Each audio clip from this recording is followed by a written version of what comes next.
Nowadays, some important changes are reshaping our planet in terms of world order. Imagine, for example, Sao Paulo and Rio putting together their resources and their services, becoming a unique, gigantic metropolitan area with more than 40 million people, merging one of the most important financial centers of the planet, Sao Paulo, with a strong, attractive power for tourism, not Sao Paulo, but even more Rio de Janeiro, a lot of great business in both cities, many prestigious universities. So this kind of metropolitan area would be extremely attractive for creative professionals, businessmen, investors, every kind of strategic nerd, as I call them, you know. And imagine also that the cities of Hong Kong, Shenzhen, and Guangzhou put together their resources and services in the Great Bay Area, giving shape to a new metropolitan area with million people with any kind of resources. Imagine on a much smaller case, but still much relevant, an important city like Curitiba, the capital of Paraná, uh, putting together services and resources with Florianopolis, the city, the capital of Santa Catarina state. It would be a huge city, a huge metropolitan area. Imagine that sometimes you think in geographical and political terms that a city is the capital of something and then it is not. I imagine Brussels. If I asked you which is the capital, what is the capital of the European Union, everybody would say Brussels, which is formally correct.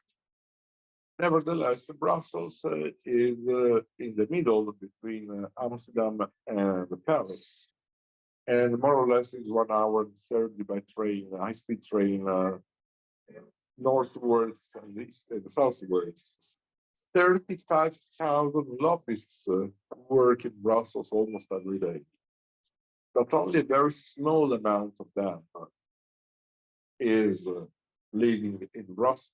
It means that most of them live between Paris and Amsterdam. And it means that if you go to the Midi station in Brussels at 9 o'clock in the morning, more or less, from the high-speed train named Thalys or Thalys in French, you know, the sound is French.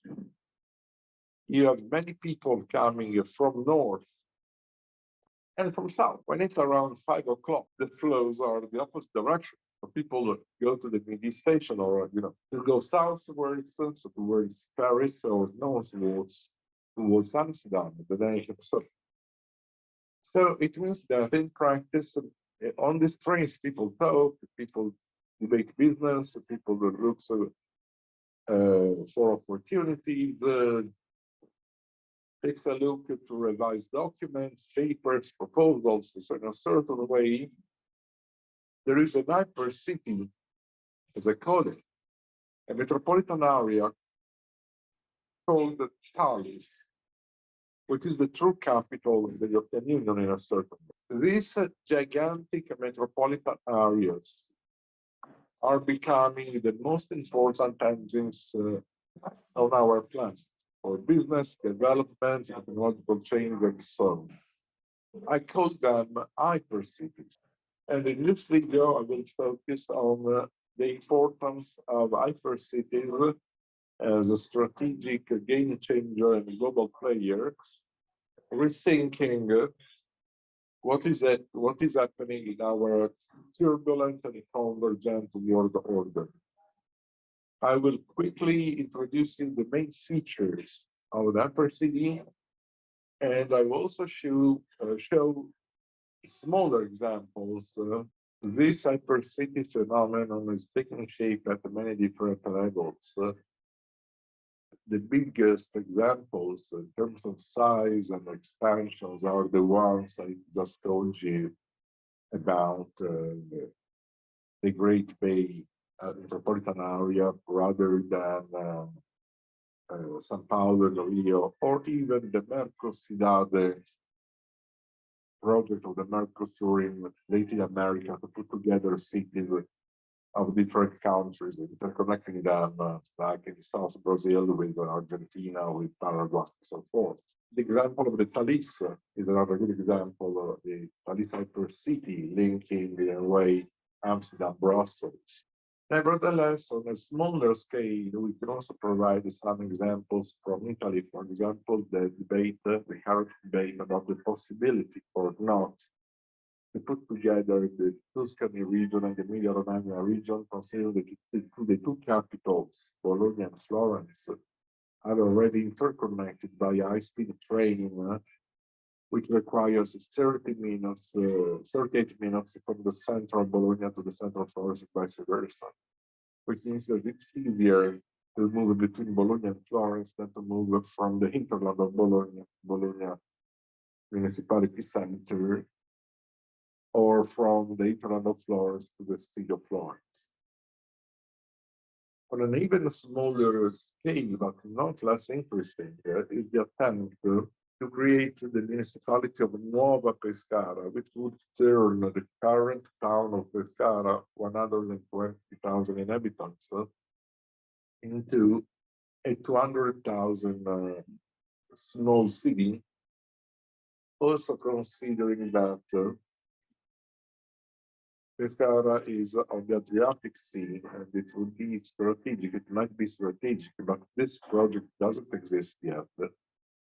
To think about a possible Adriatic metropolitan area involving maybe eastwards and northwards.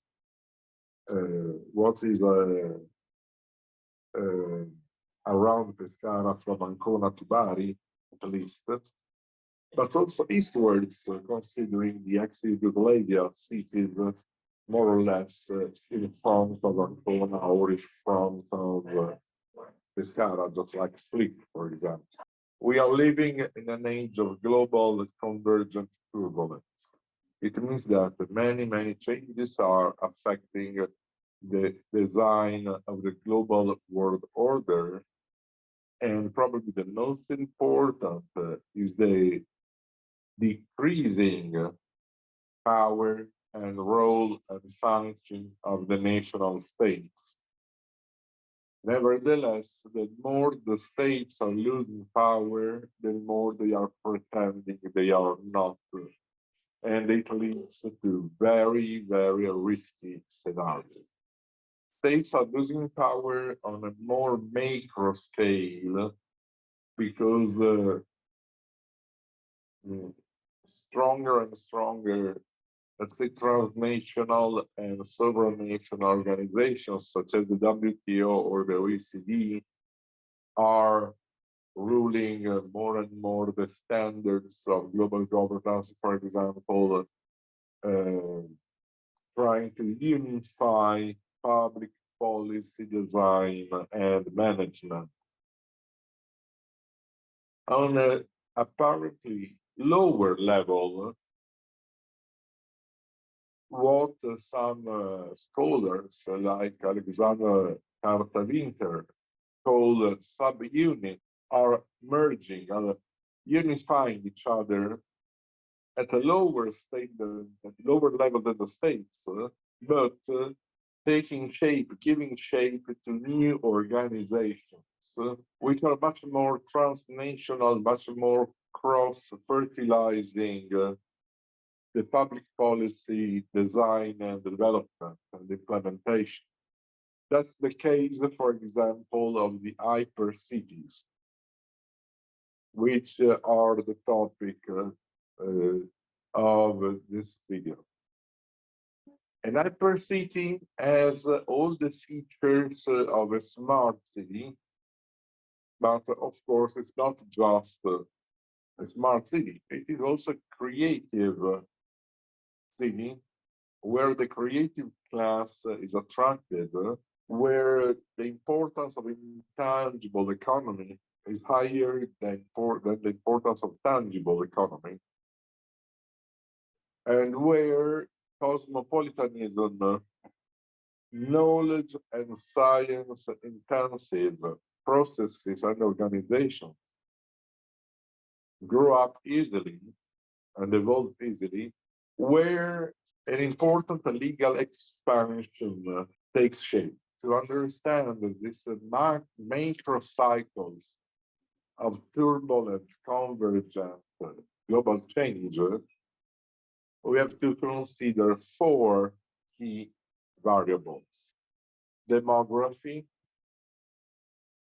development, technology, and legal expansion. As I told before, in this video, I will not focus on the macro scale change provided by, for example, WTO or OECD. I will focus on the emergency, so taking shape of the hypercities. Once again, hypercities are, for some aspects, the same as smart cities. Moreover, they are knowledge and science intensive in every aspect, not only technology. Politics is thus not so important because the standards, the criteria to manage the public policies are much more based on research. Thus, research determines policy, which determines politics. These are cosmopolitan areas, cosmopolitan scenarios, in which the recombination of identities, cultures, peoples, means, genes is very high, and then where it's taken for granted that nothing typical exists. So cosmopolitanism is not the goal, the political ideal to put together, to connect civilizations or cultures which were previously separated. Cosmopolitanism is a kind of awareness that we are all interconnected, all remixed together, at least since the first Homo sapiens left Africa. So wherever you try to separate a culture from another, searching and keeping and preserving only what's typical in that culture, probably you would have just naked person in a cave. Nothing really typical exists, only recombinations exist, but not nothing typical exists. So from this point of view, identities are very soft in hypercities. Of course, identity exists also to live our daily life, but still, nobody would start a war, would start a fight on the base of identity. Hypercities are so to be studied demographically, and then cosmopolitanism is important. So in this case, we have, demographically speaking, a huge amount of population, at the same time, a very strong mixture, cosmopolitan mixture, in terms of variety. We have to consider technology, as I said, and from this point of view, these hyper cities are digital, are smart, and I don't think we need to dig deeper here about what a smart cities or digitalization is from this point of view. Moreover, these places are attractors for wealth and capitals of any kind, intellectual capital, financial capital, intangible capital of any kind, also human capital. The best human resources and most talented, gifted people tend to go to these places. Last but not least, we have the matter of legal expansion.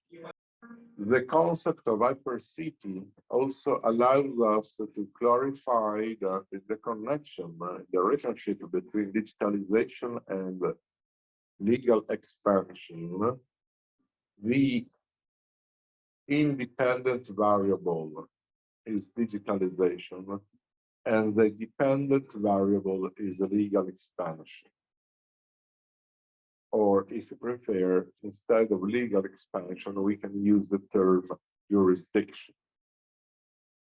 So the digital process, the digitalization is the independent variable, and the jurisdiction is the dependent variable. That's a very tricky misunderstanding, for example, about cybersecurity. When we talk about cybersecurity, for example, we can consider it from two different perspectives.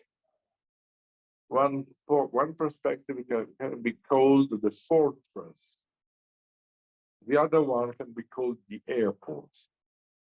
In the case of the fortress, there is the illusion that digitalization is just a way to put a kind of firewall against external invaders. It's a kind of medieval feudal version of digitalization.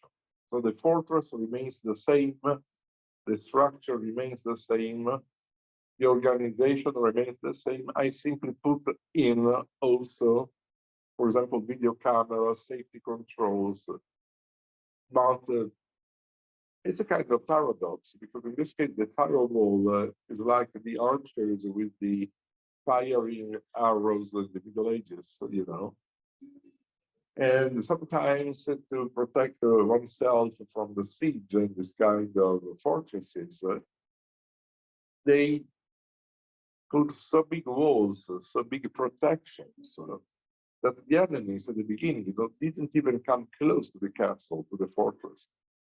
They simply could stay 10 miles away from the castle or the fortress, but surrounding it already, which meant that no water and no food and no more troops could enter the fortress to help the fortress. So in 1, 2, 3 months, 4 months, the food was coming over, water was finishing, maybe some illnesses, some began to spread, people began to die, and so the fortress was not much a great strategy. This is the policy modeling misleading design when we expect the digitalization simply to be one more stuff in a rigidly predetermined jurisdiction. On the other side, we know how an airport works, or we know how home banking works. So if I'm a client, if I'm a customer of a bank, and I have a home banking online, and maybe the bank, the central headquarters of the bank is based, just imagining, in Rome, where we are today by chance. I do not expect that the website of the bank works when I am in Rome. It doesn't work all over the planet. Home banking must work all over the planet. Otherwise, it's not home banking. An airport requires a strong cybersecurity in terms of process and organization, but the goal of the airport is to have a secure development of the flow of people traveling. And I cannot take 6 hours to control every person. Maybe in a special case, the airport police can stop someone and make more specific changes, controls, sorry. But tendentially, in an airport, 1,000 people are controlled in 5 minutes. Otherwise, the structure would be paralyzed. In that case, cybersecurity, digitalization expands the jurisdiction because in a certain way, an airport is much more connected to the other airports. And what happens that using the metaphor of the airport, hypercities are also airport cities, not only because they have an airport, but because they are interconnected beyond national and state borders. giving shape to new emergent organizations, new emerging institutional and transnational designs in public policy modeling and in global governance, which is very much impacting. Thus, the hypercity phenomena is very important to be studied also through what I call a theorem in images. So organizing, for example, visual studies using photography or docufilms, but photography is better, to show, for example, how symbols, memes, lifestyles are merging together. And if you don't explain in text where a picture is taken, and nowadays, for example, the Southern Order also taking photographs at the bus stop, for example, at the metro station. It's harder and harder to understand in which city you are. So hypercities are a very important game changer and global player, sometimes on a bigger scale, sometimes on another higher scale, sometimes on a lower scale, but still game changers in reorganizing the flow of the capitals on our planet, capitals in the broadest meaning of the word. We have to get back to an important distinction in policy design, a distinction between complicated and simple on one side, and complex and easy and on the other side.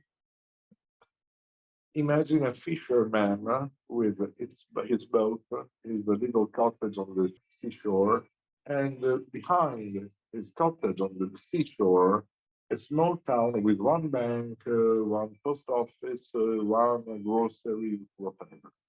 At a first glance, that fisherman has everything, but in a certain way, his scenario is very simple, which could be cute for a certain way if your life going on quietly.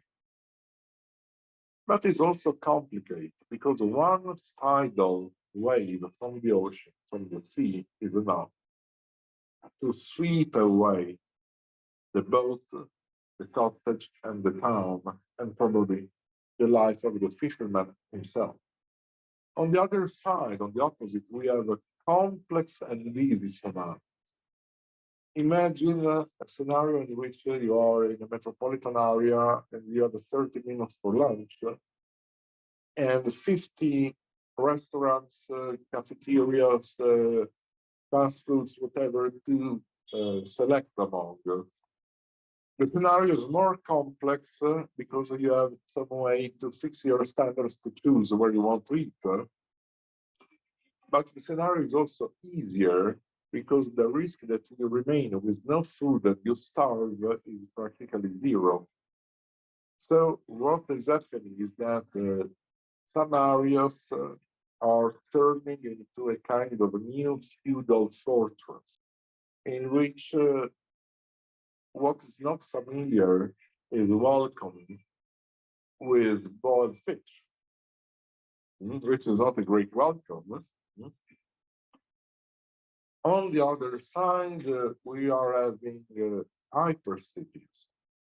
And I think you don't need to be a Nobel Prize winner to understand where the capitals of the future, the tangible, intangible, human, financial, knowledge, science capitals are headed. It's not hard to imagine that the fortresses will be emptier and emptier and emptier.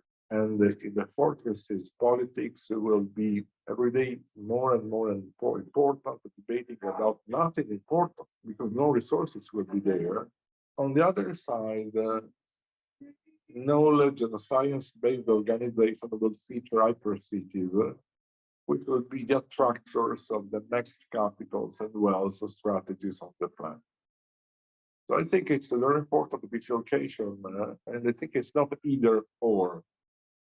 It's just the most part of the planet will be more and more interconnected in hypercities, and the areas which will not be interconnected will implode as old surrealism did.